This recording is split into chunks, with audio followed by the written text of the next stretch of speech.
Ce que vous voyez derrière, c'est l'état de Gaza en fait.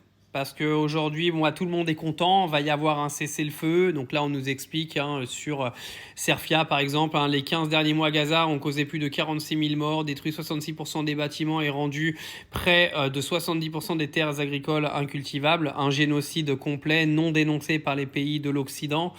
Et ça, c'est ce qui va se passer en fait. Comment ils vont vivre en fait les gens à Gaza? Parce que c'est bien sympa de parler de cessez-le-feu, de renouveau. Comment ils vont se reconstruire les gens? Vous m'expliquez? Comment tu vas reconstruire tout ça? Ils vont vivre sous les débris, ils vont vivre. On va laisser rentrer les aides humanitaires quand même pour leur donner à manger ou pas du coup? Pareil pour les familles d'otages israéliens qui ont été retenus par le Hamas pendant je ne sais combien de mois. Comment ils vont se reconstruire ces gens-là? Parce qu'ils vont être envoyés en Israël, ils vont se reconstruire comment? Pareil pour les prisonniers politiques kidnappés par Israël en Palestine qui vont être libérés et renvoyés à Gaza. Ces gens-là, il va falloir qu'ils se reconstruisent.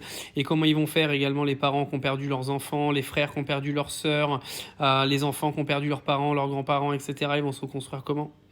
Parce que tout le monde parle d'une bonne nouvelle, mais on va leur donner les moyens à eux de se reconstruire ou pas? Parce que vu qu'on envoie tout notre pognon en Ukraine, juste parce que c'est des blancs et des blonds aux yeux bleus, on va faire comment Gaza? On va les aider ou pas? Ah non, on les aidera pas, naturellement. Vu que de toute façon, l'objectif numéro 1 du gouvernement français, c'était d'aider les Israéliens à en finir définitivement avec le Hamas et avec Gaza.